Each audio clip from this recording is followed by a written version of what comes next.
Hal kutuk bukan hanya dikenal di dalam lingkungan orang-orang Kristen, tapi juga dalam lingkungan orang-orang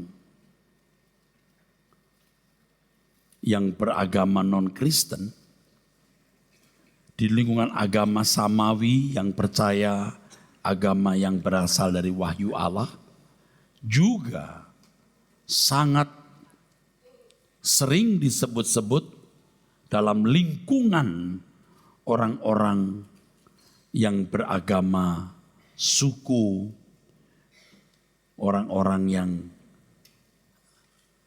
bukan beragamawi, bukan beragama samawi.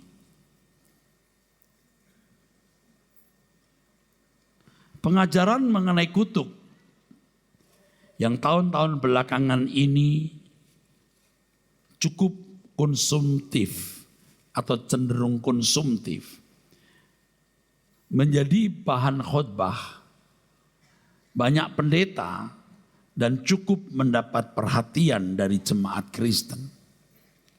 Melalui pertemuan beberapa sesi ini kita akan membedah apa sebenarnya yang dimaksud kutuk menurut Alkitab. Tentu apa yang saya kemukakan bukan bermaksud mau menyerang pihak-pihak tertentu. Saya tidak bermaksud untuk menyerang pihak manapun kalau apa yang saya kemukakan berbeda, bertentangan dengan apa yang telah disampaikan banyak orang. Saya menyampaikan apa yang menurut pemahaman saya dari pergumulan panjang hidup berjalan dengan Tuhan sebagai pengajar dan sebagai pelayan jemaat, menemukan kebenaran itu yang sesuai Alkitab. Saudaraku sekalian, pengertian kutuk yang dimiliki banyak orang Kristen lebih sering mengandung unsur mistis. Sesuatu yang bertalian dengan hal-hal yang bersifat supranatural. Dan hal ini sesungguhnya pengaruh dari agama-agama dan berbagai kepercayaan di luar Alkitab. Padahal kutuk tidak selalu bersifat mistik. Justru kutuk menurut versi Alkitab lebih tidak bersifat mistik, tetapi lebih bersifat natural, logis, realistis, dan bisa dimengerti oleh nalar atau secara nalar. Jadi kalau kita membaca Alkitab, kita harus membaca berdasarkan eksegesis, yaitu studi mengenai menafsir yang baik, mempertimbangkan latar belakang, teks atau bahasa asli Alkitab, harus memperhatikan konteks ayat, konteks pasal, dan lain sebagainya.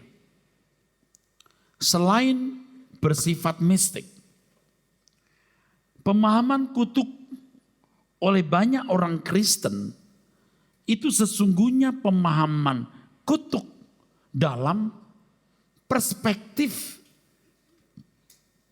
umat perjanjian lama. Dalam perspektif bangsa Israel. Sama sekali tidak bisa dan tidak boleh dikenakan dalam kehidupan orang Kristen. Umat perjanjian baru. Misalnya seperti kata dosa. Dosa bagi orang-orang yang hidup di zaman perjanjian lama bagi bangsa Israel, pelanggaran terhadap hukum Taurat. Bagi orang Kristen tentu tidak hanya pelanggaran terhadap hukum. Orang Kristen tidak hidup di bawah hukum Taurat. Di bawah kasih karunia atau anugerah. Maksudnya apa? Orang Kristen memahami dosa sebagai ketidaktepatan atau hamartia. Jadi segala sesuatu yang tidak sesuai dengan pikiran dan perasaan Allah itu dosa. Sudah beda, saudaraku. Bagi bangsa Israel yang namanya berkat itu pemenuhan kebutuhan jasmani, kehormatan, kejayaan, lahiriah. Tetapi bagi orang percaya, berkat itu adalah kesempurnaan karakter. Yang jika terus dirunut, nanti akhirnya berkat kekal. Kemuliaan bersama Tuhan Yesus. Bangsa Israel tidak mengerti hal ini. Rasul Paulus bukan seorang yang berlimpah harta. Bahkan dia mengerti apa itu ketelanjangan. Dia ditelanjangi, dipukuli. Artinya setengah telanjang. Diseret-seret dengan baju yang dirobek-robek. Dia tidak pernah punya rumah barangkali setelah menjadi misionaris Tuhan Yesus. Dia tidak punya berkat jasmani yang berlimpah. Dia mengerti apa artinya berkekurangan. Dia mengerti apa artinya kelaparan. Ia mengalami maksudnya. Ini pengertian berkat, saudara. Pengertian keselamatan bagi orang Israel luput dari musuh. Kalau kita tidak. Orang-orang Kristen teraniaya hebat pada zaman masa aniaya. Tidak diluputkan Tuhan dari musuh-musuhnya. Mati teraniaya, mati konyol. Demikian pula memahami kutuk tidak boleh dengan perspektif atau cara pandang umat perjanjian lama atau bangsa Israel. Nah, banyak pendeta bahkan yang saya pahami dari gereja-gereja yang mengkhotbahkan kutuk itu berorientasi pada perspektif umat perjanjian lama. Pada umumnya atau hampir semua, saudaraku. Jangan-jangan semua. Dan bersifat mistik. Seperti aliran-aliran kepercayaan. Seperti aliran-aliran agama suku.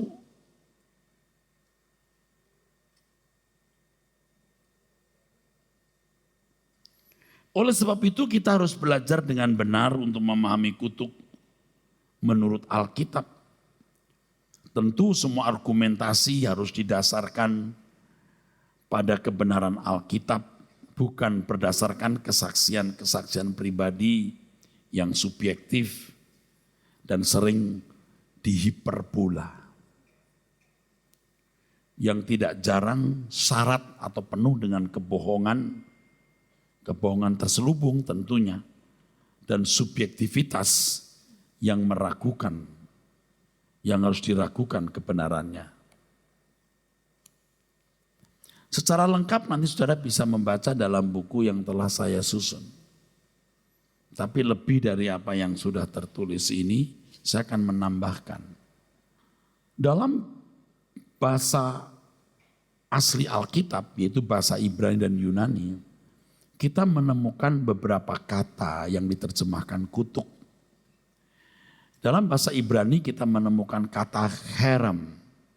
Kata ini memiliki beberapa pengertian, diantaranya penghakiman orang yang tidak bertobat, Maleakhi 4 ayat 6, berarti dikucilkan untuk ditumpas, Imamat 27 ayat 29, perusakan atau hukuman karena murka Allah, Yesaya 34 ayat 5.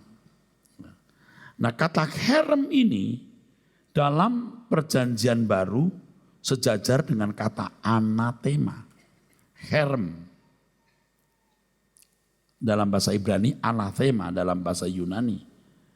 Kalau saudara membaca Alkitab, Anda menemukan kalimat yang ditulis Paulus dalam Galatia pasal 1 yang mengatakan kalau ada orang yang memberitakan Injil yang berbeda dari apa yang kami beritakan, terkutuklah dia.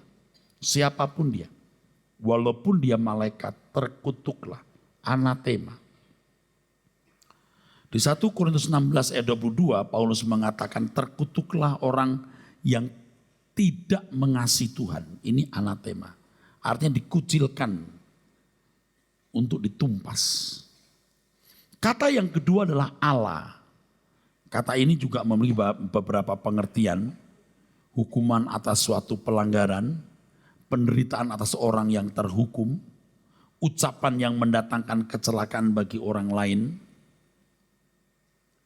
Dan semua ayatnya telah saya taruh di dalam buku yang saya tulis itu. Kata Allah dapat diterjemahkan sumpah.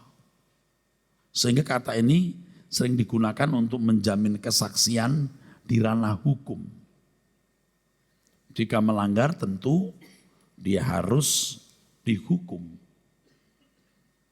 Arar itu kata ketiga. Ucapan memuat kepahitan atau sakit hati. Bitterness, curse. Kata yang mengandung ancaman atau hukuman. Dalam perjanjian baru kita menemukan kata yang sejajar dengan ini adalah kataraumai. Kataraumai. Markus 11 ayat 21, 2 Petrus 2 ayat 14. Di antaranya, maksud saya di ayat-ayat ini kita temukan kata tersebut. Kataraumai. Kata yang ketiga adalah halalah. Halalah ini kata yang cukup menonjol karena terdapat di dalam Ulangan pasal 28. Kalau saudara membaca Alkitab mengenai kutuk, berkat dan kutuk. Nah, kata ini yang digunakan, halalah. Kata halalah ini berarti ucapan yang mengandung ancaman hukuman atas pelanggaran umat terhadap perintah Tuhan. Karena pelanggaran umat terhadap perintah Tuhan maka mereka dikutuk halalah. Itu kata-kata kutuk dalam bahasa Ibrani, yang dalam bahasa Yunani tadi saya sebut anatema, ada kataraumai, dengan pengertian yang saya kira cukup ringkas. Pada dasarnya kata kutuk itu berarti hukuman. Dan ini harus saudara camkan. Kutuk itu artinya hukuman. Nah, karena terpengaruh pemikiran yang bersifat atau berbau mistik, kutuk itu seakan-akan perkataan atau ancaman yang bersifat mistik, yang mengandung bencana atas orang yang menerima atau jadi adres alamat kutuk itu. Kita jangan terbawa. Ya. Bahkan kemudian kita menemukan keyakinan kalau orang tua mengucapkan kata-kata, anaknya pasti dikutuk oleh perkataan orang tua. Kalau anak melawan orang tua, itu bukan orang tua yang bisa mengutuk. Tuhan yang berkata, tidak bahagia dan pendek umurnya. Kalau orang sampai bisa mendatangkan bencana bagi sesamanya dari perkataan, itu manusia sama dengan Tuhan. Nabi-nabi saja tidak berhak begitu kalau Tuhan gak perintahkan loh. Apalagi manusia. Saya kutuk lo gak kawin, bener lo gak kawin dia loh. Seberapa kuatnya dia? Bahkan tidak ada setan yang bisa mengutuk. Lucifer pun tidak berhak dan tidak berkuasa mengutuk. Tapi kalau orang bersahabat dengan kuasa gelap, pasti terkutuk, artinya terhukum. Jadi jangan Anda memiliki pemikiran bahwa kutuk itu bisa dialami seseorang karena orang lain yang mengucapkan. Jadi kalau Alkitab mengatakan jangan mengucapkan kata kutuk, artinya kamu tidak boleh mengharapkan adanya bencana yang dialami orang. Kutuk itu hukuman artinya. Dari penjelasan mengenai kutuk secara etimologi, kutuk selalu bertalian dengan pelanggaran terhadap kehendak Allah. Nah kalau dalam cerita-cerita kuno, mitos, legenda, Anda menemukan kutuk-kutuk. Dikutuk jadi batu, dikutuk jadi gunung. Nah kalau kita terbawa pemikiran mistik begitu, lalu kita bawa dalam ranah teologi Kristen, jadi sesat. Dan hari ini banyak pendeta sesat. Kita mulai bertobat hari ini. Merubah cara berpikir yang salah itu tidak mudah, tapi harus diubah. Tidak ada orang yang berhak menghukum sesamanya. Jadi kalau orang tua sampai berkata, awas loh, susah hidupmu. Susah betul anak itu. Itu bukan karena orang tua mengucapkan. Orang tua yang sakit hati melihat anak memberontak. Dihukum karena tidak menghormati orang tua. Bukan perkataan orang tua itu. Gue sumpahin dia. Sama dengan gue kutukin dia, gak dapat jodoh. Lu gue sumpahin lu. Dapat jodoh orang miskin. Akhirnya benar dapat jodoh orang miskin. Masalahnya bukan kan disumpahin, kan dia memang memilih orang miskin.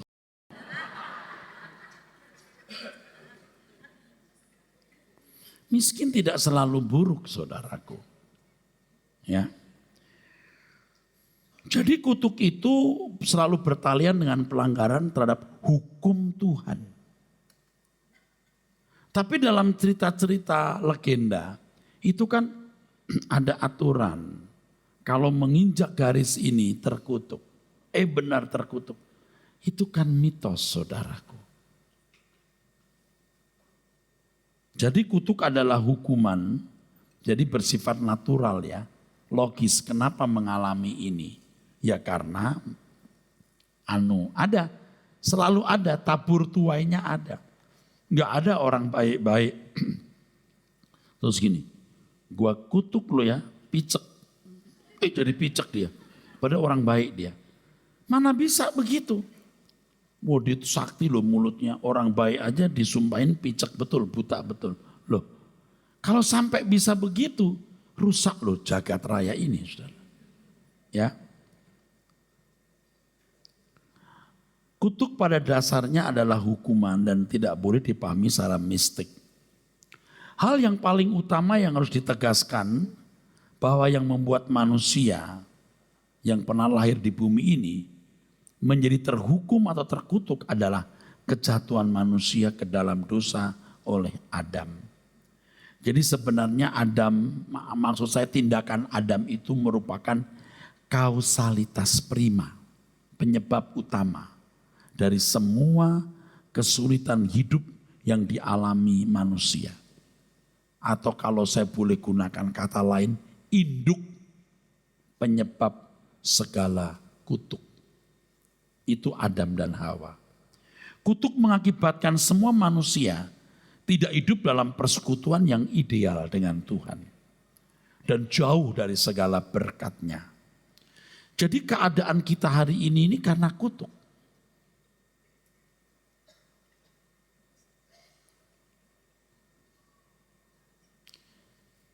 Pelanggaran Adam membuat Adam kehilangan kemuliaan Allah, artinya tidak mencapai kesucian Tuhan, kebenaran Tuhan, tidak mampu berpikir seperti Allah berpikir. Dari keadaan itu manusia menyusahkan dirinya, manusia menyusahkan orang lain, itu hukuman. Ada tatanan di sini, saudaraku, tatanan. You tidak makan lapar. Jadi lapar itu akibat atau hukuman dari tidak makan.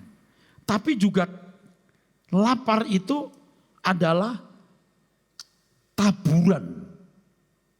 Tuaian dari apa yang ditabur. Jadi bukan suatu yang tidak punya pertalian. Seperti tadi ada orang buta, dikutuk.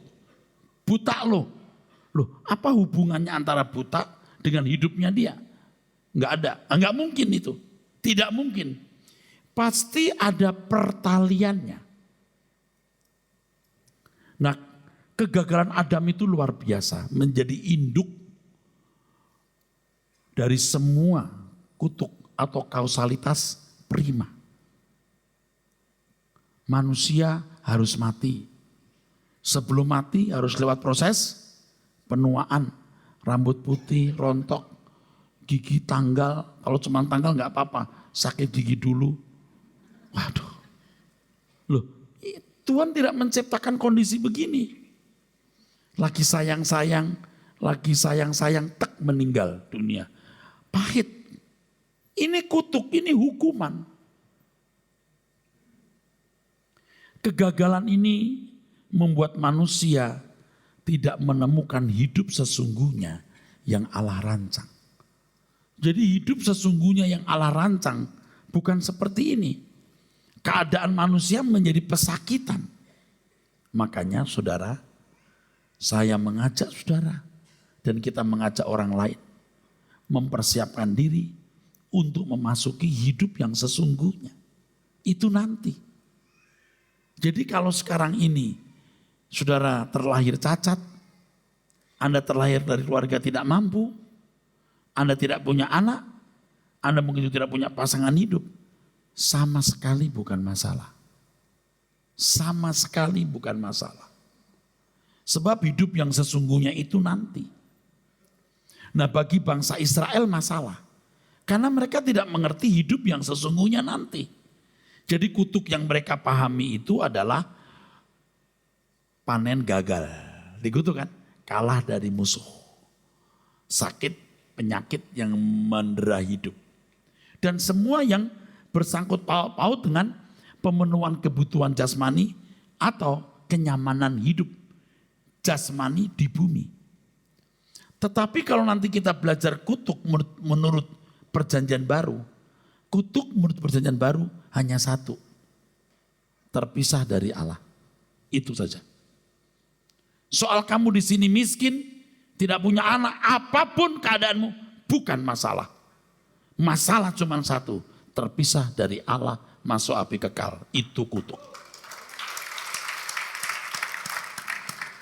Jadi kalau gereja sampai mempersoalkan kutuk yang bertalian dengan pemenuhan kebutuhan jasmani, 100% dia sesat. Dia mengarahkan jemaat kepada pemenuhan kebutuhan jasmani dan kenyamanan hidup. Tapi kita mau sembuh Pak. Oh iya, kalau you mau sembuh, you berdoa minta Tuhan. Tapi kalau Tuhan gak sembuhkan, juga gak masalah. Kalau kamu mau sembuh, rubah pola makan, pola hidup yang baik.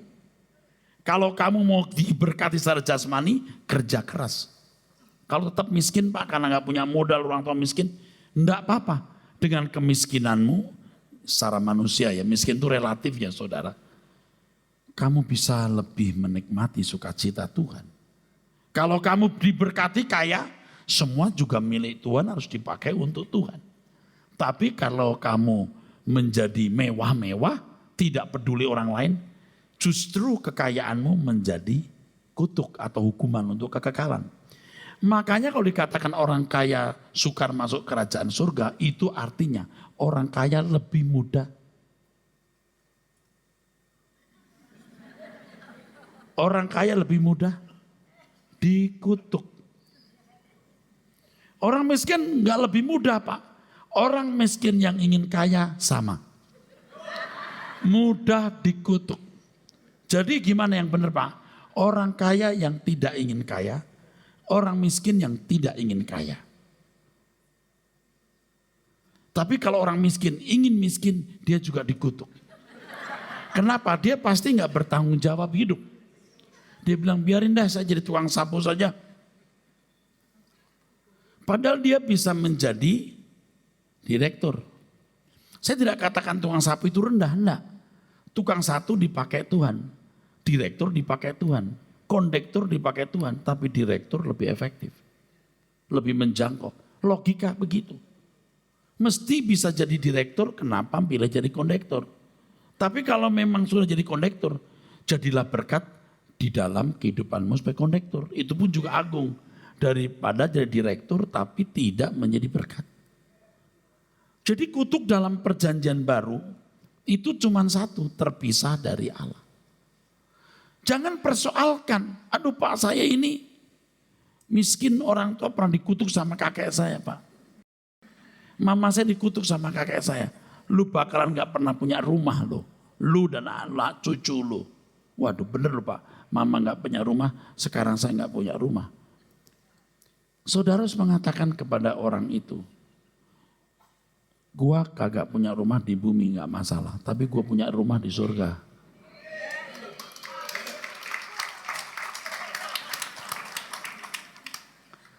Yang gak punya rumah ini aminnya lebih kenceng. Nanti kita pelajari bahwa kematian Tuhan Yesus di kayu salib itu mengangkat semua kutuk. Artinya kemungkinan masuk neraka itu bisa dihindari. Karakter diperbaiki.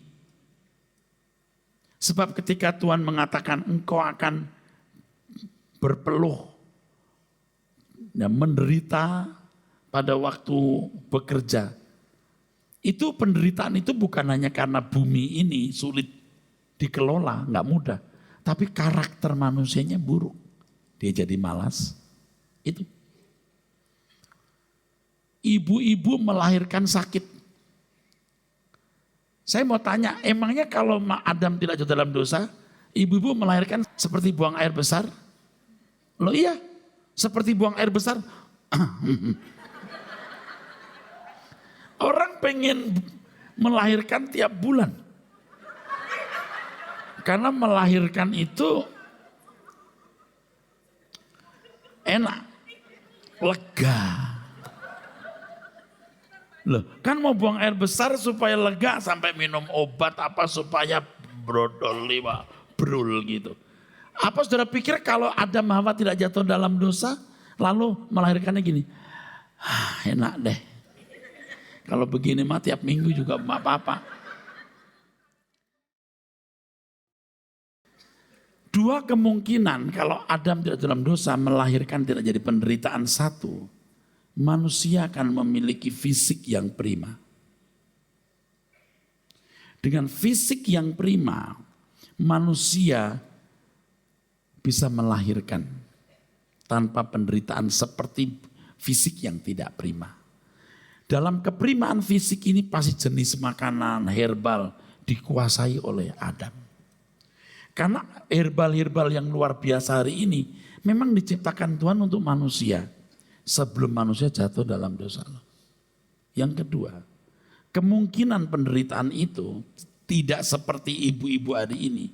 Karena dengan karakter yang baik, dengan karakter yang sempurna, penderitaan tidak lagi jadi penderitaan. Sakit tapi nggak apa-apa. Jadi bukan suatu yang menakutkan. Sebab paling setahun sekali. Paling gitu. Nggak ada orang yang melahirkan sebulan 2 kali. 2 bulan sekali itu bisul pecah. Kalau bisul perut yang 2,5 kilo atau 3 kilo ini setahun sekali. Nah Bapak Ibu, kemungkinan fisik prima yang kedua tanpa penderitaan batin. Itu mungkin karakter manusia buruk. Anda tahu nggak firman Tuhan mengatakan istrimu akan birahi kepadamu. Sekarang ini yang lebih birahi pria atau wanita saya ngomong.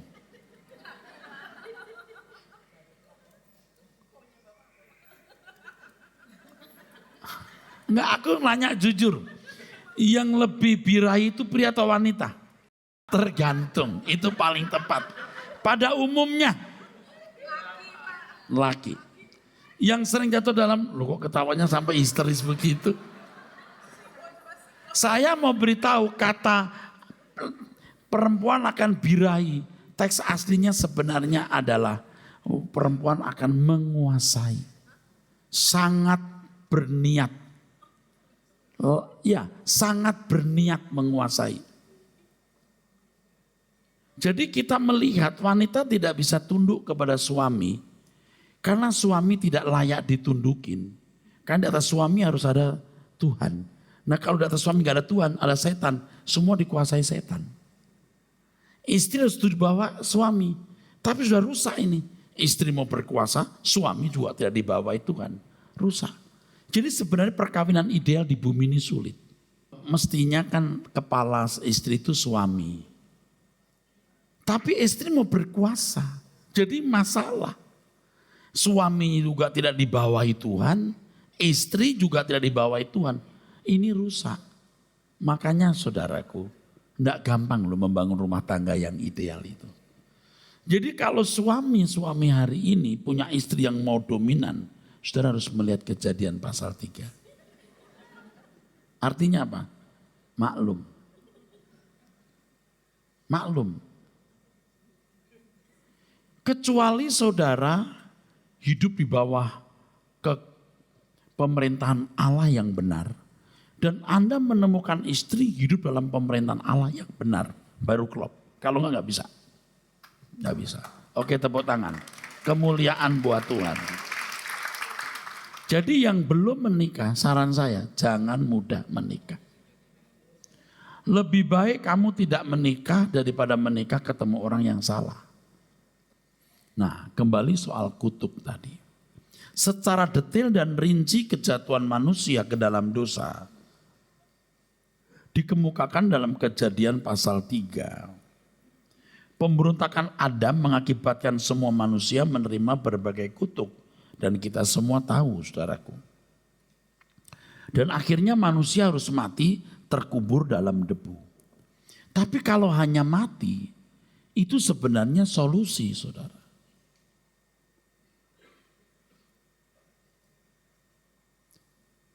Itu hanya solusi. Kalau saudara membaca Alkitab, setelah Tuhan menyampaikan kutuk-kutuk, ya, itu Alkitab itu very smart, sangat cerdas. Sangat cerdas. Setelah Tuhan menyampaikan kutuk-kutuk, perhatikan apa yang dikatakan Tuhan. Dengan berpeluh engkau akan mencari makananmu sampai engkau kembali lagi menjadi debu, karena di situ engkau diambil. Sebab engkau debu dan engkau akan kembali menjadi debu. Sebenarnya tidak jelas apakah ini hukuman. Tetapi yang saya pahami itu bukan hukuman sebenarnya. Bisa, bukan tidak, bisa. Tetapi juga bisa merupakan solusi. Manusia di dunia yang terkutuk seperti ini, membangun rumah tangga sulit ideal, dengan karakter buruk, bisa menyusahkan diri sendiri, menyusahkan orang. Ya, sakit penyakit, dan lain sebagainya. Mati dulu, 70 tahun. Untung 70 tahun. Kalau 7.000 tahun, menderita. Sakit gigi 3 hari saja setengah mati. Apalagi 30 tahun. Loh, kalau manusia bisa hidup bertahun-tahun, waduh berapa repot saudara. Puji Tuhan hanya 70. Dengan 70 tahun itu dipersiapkan untuk kekekalan. Kubur dulu. Sampai datang seorang pembebas yang akan memberi kesempatan hidup di dunia yang ideal. Yang semua ideal. Kesehatan ideal, rumah tangga ideal, makan minum ideal, semua ideal. Nanti saja. Sekarang kita hanya persiapan untuk dunia yang ideal. Tuhan Yesus itu mengajarkan kebenaran itu hanya itu. Semua langit baru, bumi baru. Sempurna di sini, layak menjadi anak Allah. Itulah sebabnya perlu ada gereja yang mengajarkan. Tapi kalau gerejanya untuk misa, untuk kebaktian, dan sekarang modelnya gereja-gereja yang laku, yang besar itu kan gereja-gereja yang menjanjikan bebas dari kutuk kemiskinan. Kutuk kemiskinan, kutuk sakit penyakit. Kalau kamu tidak jaga pola makan, kamu terhukum. Itu bukan kutuk, itu disiplin. Yang kamu tabur, kamu tuai. Sedangkan kutuk itu hanya satu, terpisah dari Allah selamanya. Jangan dipandang itu kutuk. Kalau orang Israel kutuk Pak, orang Dia belum tahu keselamatan kekal. Ya biarin aja. Dan Tuhan pun juga berbicara kepada bangsa Israel. Dengan kapasitas berpikir bangsa Israel. Kita kan tidak, saudaraku. Coba yang menjanjikan bebas dari kutuk. Coba cari pendeta yang bebas dari kutuk. Ini kan banyak hamba-hamba Tuhan. Ibu-ibu yang jadi bunda-bunda itu loh, yang doa pelepasan, kutuk-kutuk. Hidupnya dia emangnya benar. You check tuh ekonominya. Habis pelepasan kutuk-kutuk dia nunggu amplop. Memalukan, saudaraku. Paham ya? Kutuk kemiskinan, sakit penyakit, kutuk kebangkrutan. Coba bikin riset. Jemaatnya, ada yang bangkrut gak? Ada. Bangkrut di usaha ini bikin yang lain bisa bagus. Bangkrut bertobat, bisa. Sampai kutuk lajang yang gak laku kawin. Loh, Paulus tuh gak kawin. Kena kutuk apa ya? Tuh lihat coba. Oh, itu beda Pak. Loh, bedanya di mana sekarang? Tidak kawinnya tetap sama statusnya. Kan kutuk itu menyangkut penderitaan. Betul nggak? Berarti tidak kawin itu menderita. Kan begitu. Nah Paulus menderita nggak? Enggak. Jangan begitu. Kutuk selalu berkaitan dengan hukuman atau keadaan yang tidak nyaman. Sampai ada kutuk pengembaraan. Jadi kutuk di mana orang tidak akan pernah punya rumah pribadi. Ini pasti kutuk si buta dari gua hantu. Yang berkelana itu loh, gak punya rumah. Justru kita itu musafir Pak. Jadi kalau Bapak Ibu gak punya rumah di sini, kuatkan hatimu, semakin mantap punya rumah di surga.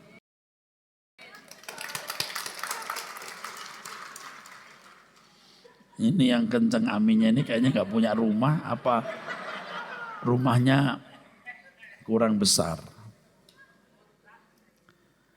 Saya bicara begini bukan karena saya sudah punya rumah. Saya pantas punya rumah. Kenapa? Saya dari kecil, dari muda itu kerja keras.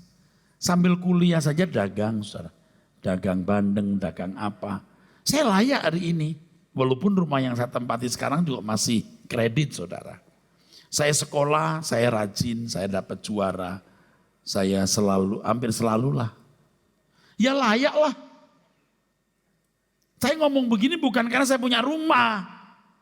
Tapi saya mau beritahu, semua keindahan itu tidak boleh bisa membahagiakan kita kecuali Tuhan dan kerajaannya. Kalau kita masih bisa dibahagiakan oleh dunia ini, kita berkhianat, kita selingkuh. Nggak boleh. Jadi kalau nggak punya rumah, jangan ngotot mesti punya rumah. Kerja keras, usahakan punya rumah. Tetapi jangan merasa menderita dan kurang lengkap kalau nggak punya rumah. Nah perasaan tidak lengkap ini yang rusak. Itu mengganggu saudara-saudara dalam menikmati Tuhan. Katakan amin. Kita tepuk tangan. Dengan manusia jatuh dalam dosa, bumi menjadi tidak ideal. Akhirnya Tuhan shutdown dulu, mati dulu. Di shutdown, kenapa shutdown? Ya karena bisa dihidupkan lagi. Komputer di shutdown itu dihidupkan. Kalau dibanting, pecah, berantakan, dibuang ke sungai Ciliwung, nggak bisa. Cuman di shutdown. Untung kita di shutdown. Makanya jangan bikin dosa ya. Hidup suci ya, jaga mulut, jaga pikiran, segenap sikap dijaga. Yang kedua, jangan dibahagiakan oleh apapun. Jangan bisa dibahagiakan oleh apapun. Kita harus punya banyak hal untuk sarana melayani Tuhan. Tapi bukan sarana untuk membahagiakan diri. Jadi bumi ini bukan tempat yang ideal, lalu kita hidup di bawah bayang-bayang maut. Dan sebelum mati, nah ini masalahnya, sebelum mati ya itu masalahnya, tua dulu. Jadi di perjanjian lama kutuk itu bicara mengenai hukuman fisik. Ulangan 27, sampai Ulangan 28. Ya saudaraku sekalian. Ini kutuk yang dapat dialami umat Israel apabila mereka tidak taat kepada Allah pada zaman perjanjian lama. Jadi ketika mereka melakukan penyimpangan, dihukum. Panennya gagal, kalah dari musuh, epidemi penyakit. Tetapi juga memang ada kutuk yang dialami seseorang karena nenek moyang. Seperti misalnya keturunan Ham menjadi budak. Gehasi kena kusta karena dia menipu. Anak-anaknya juga kena kutuk. Kok bisa begitu Pak? Bisa. Kalau Gehasi kena, istrinya kena, anaknya kena, tahu. Kalau Ham itu mentalnya rendah. Mentalnya rendah. Bapaknya telanjang, dia ketawain. Maka keturunan Ham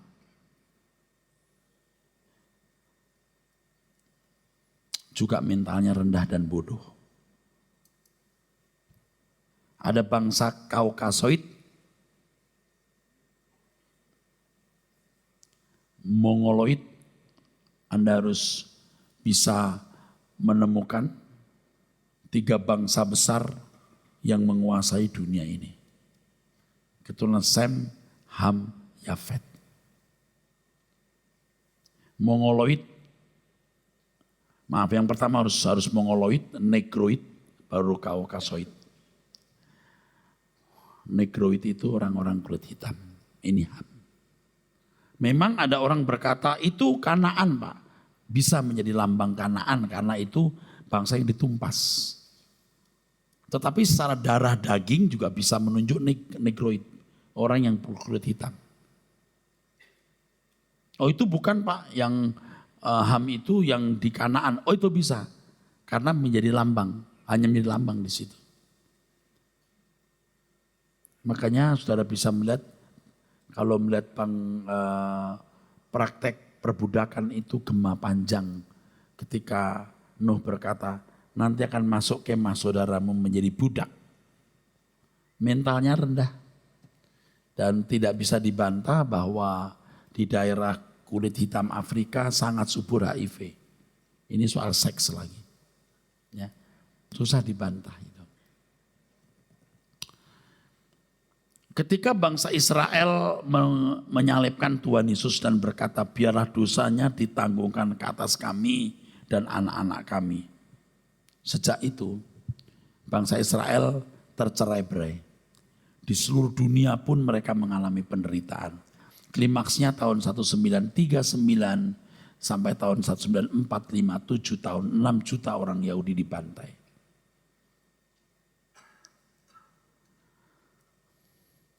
Tuhan juga menghukum kalau ada orang tua yang hidup di dalam penyembahan berhala. Ini konteksnya Israel, ingat selalu ini Israel.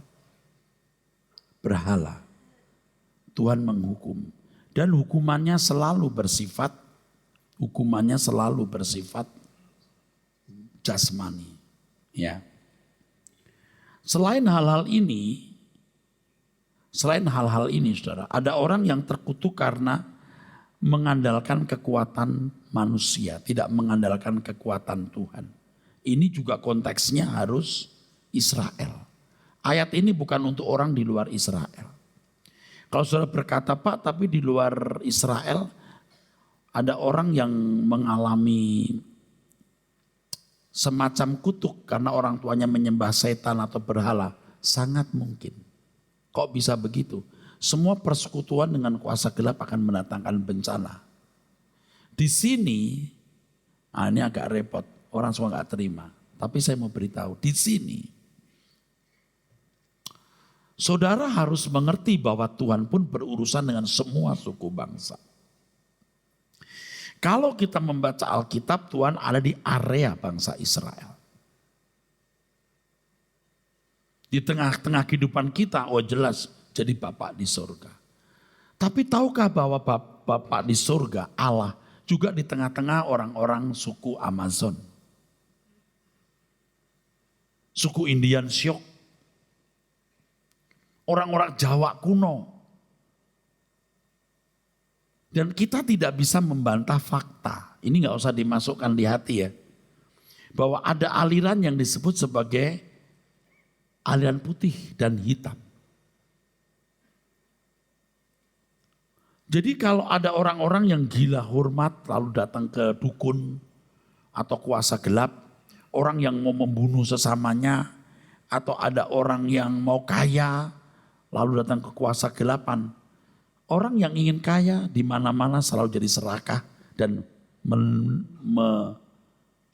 menindas orang lain. Orang begini pasti terhukum. Karena Tuhan juga punya hukum. Yang kamu tabur, kamu tuai. Tapi kita tidak menutup mata ada orang-orang baik. Yang diyakini Allah itu sebuah pohon, ya udah dia minta pohon itu berkahi. Tapi nggak minta musuhnya dibunuh. Dia nggak minta kaya. Dia nggak minta sakti supaya bisa jadi penguasa. Orang seperti ini juga dipelihara Tuhan. Dan bukan tidak mungkin nanti di langit baru bumi baru mereka bisa kita temui ketika mereka dihakimi menurut perbuatan. Tuhan pun juga beracara di antara mereka. Sesuai dengan yang dipahami oleh mereka. Nah sebenarnya hal ini agak rawan dibicarakan. Tetapi mau tidak mau saya harus membicarakan karena ini masalah ini pasti terjadi. Misalnya di dunia mana, di Jawa saja ya. Orang tuanya itu dukun. Dia bisa menyembuhkan orang dengan kuasa kegelapan misalnya. Itu kuasa gelap yang dimiliki sudukun bisa turun ke anak. Dari anak bisa turun ke cucu. Bukan tidak mungkin. Tapi yang ini kan tidak perlu kita ketahui karena memang di luar wilayah hidup saudara. Bisa benar bisa tidak kan. Tapi kalau saudara pertanyakan kan saya harus jawab. Tapi tahu tidak menambah iman, tidak tahu tidak mengurangi iman. Tapi saya harus mempunyai jawaban karena saya pengajar. Kembali sekarang di dalam kehidupan kita orang Kristen. Tidak mengandalkan Tuhan itu terkutuk. Kenapa? Ini konteksnya Yahudi loh. Lihat konteksnya Yahudi. Lihat Alkitab itu konteks terus loh. Kalau orang Yahudi sampai menyembah dewa-dewa, itu bertalian dengan pemenuhan kebutuhan jasmani. Bukan sekedar begini, kita pindah dari Yahweh ke dewa Moloch. Kenapa? Gue seneng sama wajahnya. Nggak mungkin. Dewa-dewa itu memiliki keterkaitan dengan kekuatan atau kuasa khusus. Dewa perang, dewa kesuburan dan lain-lain. Itu. Kenapa percaya dewa-dewa itu? Karena menjanjikan kehidupan jasmani. Nah Tuhan marah itu. Bisa mendatangkan kutuk. Artinya bukannya benar, malah rusak saudara. Tapi ini untuk bangsa Israel. Kalau bangsa lain yang tadi saya ngomong itu. Anda dikatakan selingkuh kalau Anda punya istri loh. Atau punya suami loh. Anda gak bisa dikatakan selingkuh kalau gak punya suami. Gak punya istri. Misalnya dengan perempuan. Bukan hubungan seks ya, pacaran aja. Selingkuh dia loh. Dia belum punya siapa-siapa. Nah kadang-kadang misalnya si A pacaran sama si B. A ini apa ya? Adi, B Betty, Bernie aja. Pacaran. Lalu si Adi pacaran lagi nih. Sama si Nini. Maaf ya lama kalau pas ngepas ini. Pacaran. Sama Niniko deh jadi namanya jalan. Niniko. Selingkuh dia. Loh masih pacaran ya gak bisa katakan selingkuh. Cuman tidak setia. Tapi kalau dia sudah punya pasangan, selingkuh itu. Biar belum melakukan hubungan seks, tetap selingkuh. Hatimu kau pindahkan selingkuh. Jadi tidak mengandalkan Tuhan itu artinya dia hidup dalam ketidakpercayaan akan kekuatan Tuhan sehingga dia mencari dewa lain. Nah sekarang kalau orang Kristen soal mengandalkan Tuhan, waduh lebih tajam lagi. Mau dengar nggak? Nah sebagian saya dengar. Masa kasih tahu rumusnya ya. Kalau engkau masih takut sesuatu, engkau belum takut Tuhan. Kalau engkau masih takut sesuatu, engkau belum takut Tuhan. Jadi kalau Anda malam hari jalan di tengah gelap lalu merinding, katakan begini, aku tidak takut siapapun kecuali takut Tuhan. Di pesawat terbang, dung, dung, dung. Aku tidak takut siapapun kecuali takut akan Tuhan. Merem. Merem takut Pak? Enggak. Merem siap ketemu Tuhan. Sebab hanya dua kemungkinan ketika pesawat bermasalah. Satu, dia mendarat di bumi. Dua, Anda mendarat di surga. Tapi pesawat nggak mendarat di sana, saudara yang mendarat. Saudara itu tenang loh bisa begitu. Mengalami masalah apapun, berat ini, aku hanya takut Tuhan. Kalau masalah itu ada karena dosa, kesalahan kita, saudara mulai berkata, maafkan aku atas kesalahan ini Tuhan. Beri kesempatan aku tidak berbuat salah lagi. Tolong lewatkan masalah ini. Tapi kalau sudah dilewatkan, bikin masalah yang sama, hati-hati. Hati-hati. Makanya kalau minta ampun itu, kalau Anda mengalami Tuhan yang benar, waktu minta ampun, Anda mengalami kegentaran yang hebat. Kenapa? Yuk kalau minta ampun, berarti harus benci dosa itu dan tidak melakukannya. Kalau hanya minta ampun, pemakluman atas kesalahan, itu bukan Allah yang benar. Karena Allah yang benar, Allah yang memperbaiki. Yang mau kita berubah, bukan hanya kita diampun lalu kita bisa merdeka dari resiko akibat kesalahan itu.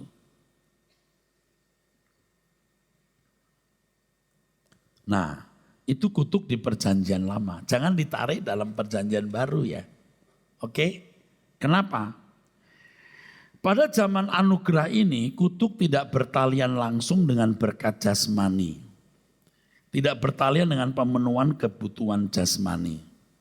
Masalah-masalah dalam kehidupan seperti kemiskinan, sakit penyakit, tidak mempunyai pasangan hidup, tidak mempunyai anak, meninggal usia muda, selalu gagal dalam bisnis, karir, rumah tangga, dan lain sebagainya. Tidak boleh diperhitungkan sebagai kutuk. Ingat kutuk itu hukuman. Pak, tapi saya sudah menikah 2 kali Pak. Itu pun saya gagal terus, saya gak bahagia. Orang tua saya juga Pak, udah nikah beberapa kali. Orang tua, sekarang tante saya juga begitu. Kakekmu, iya juga kakek saya. Kakekmu, oh iya. Jangan lupa manusia membawa gen. Selain membawa gen ada satu lagi yang saya harus beritahu, tapi ini agak subjektif. Apa? Kuasa kegelapan yang membidik keluargamu akan membidik anak cucumu. Ketika dia berhasil membidik kakeknya, dia berhasil mendidik orang tuanya, dia mendidik saudara juga. Selain gen, misalnya gennya apa? Gennya apa? Satu kelemahan. Itu terus itu. Dan nanti akan selalu. Ya, yang bisa menyelesaikan itu Tuhan. Tuhan Yesus bisa memberikan kita Roh Kudus, mengubah kita menjadi manusia baru. Buku ini judulnya Monster Dalam Diri Kita. Orang itu pasti punya monster dalam dirinya. Ada monster baik, ada monster jahat. Kalau pendidikannya baik, monsternya baik. Kalau pendidikannya buruk, monsternya buruk. Agama membuat monster jadi baik. Tapi kekristenan tidak mengendaki monster apapun. Sebab kekristenan harus sampai target hidupku bukan aku lagi, tapi Kristus yang hidup di dalam aku. Jadi orang tua yang rusak bagaimanapun harus selesai di dalam engkau. Harus selesai di dalam engkau. Dan engkau menurunkan gen yang baik untuk anak-anakmu. Makanya kenapa saya sangat terbeban untuk menjadi berkat bagi anak-anak. Dari anak-anak itu tidak memicu gennya. Ya, tidak memicu. Anggaplah anak-anak seperti pistol yang sudah ada isinya, tapi jangan ditarik pelatuknya. Bisa dirontokkan pistol itu lewat pengalaman hidup. Dan kita harus membimbing mereka. Jadi keadaan negatif dalam hidup kita hari ini, itu di dalam hidup orang Kristen bisa diubah menjadi proses keselamatan di mana manusia dikembalikan ke rancangan semula. Itu gereja yang benar itu tidak menjanjikan kemakmuran. Gereja yang benar selalu mengajarkan kebenaran, kesucian, langit baru, bumi baru, dan memaksimalkan potensi, bukan mengharapkan mujizat. Mujizat itu diharapkan orang-orang Kristen yang tidak bertanggung jawab, tidak dewasa. Orang-orang Kristen yang maunya mistik-mistik, kaya mendadak, sembuh mendadak. Lebih baik Anda menjaga kesehatan bisa umur 90 tahun tanpa sakit. Hari ini sakit parah, kanker langsung sembuh. 5 tahun mati lagi ketabrak. Lalu kena asam urat, kena prostat, bisa. Tapi dengan seluruh apa yang kita makan menjadi diri kita, tubuh kita. Kita menjaga kesehatan dengan baik. Itu yang diajarkan.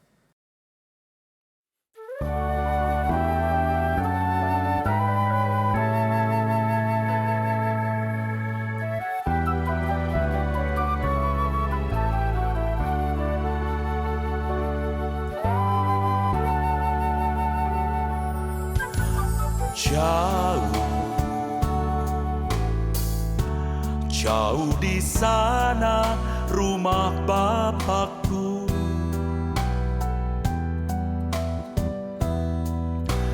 indah di belakang langit biru.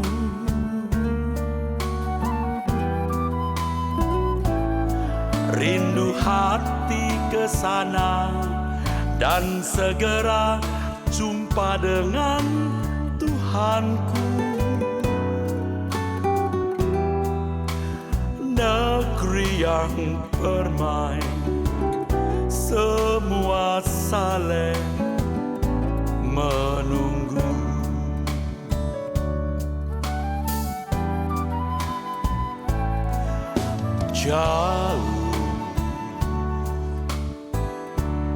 Jauh di sana rumah Bapakku,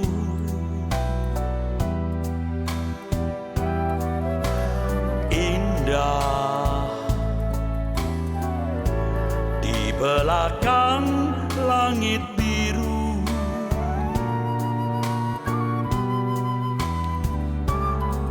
Rindu hati ke sana dan segera jumpa dengan Tuhanku. Negeri yang permai, semua saling menunggu.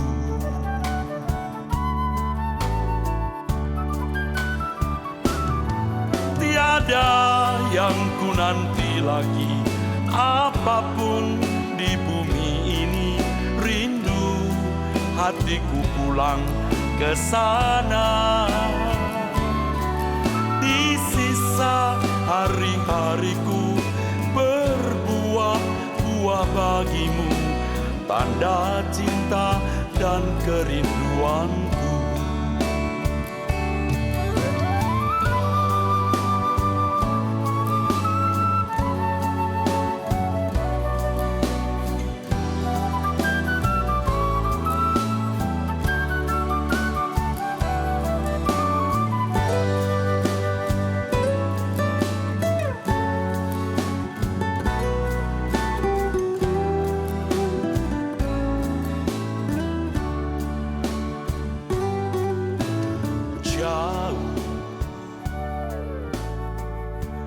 Jauh di sana rumah Bapakku.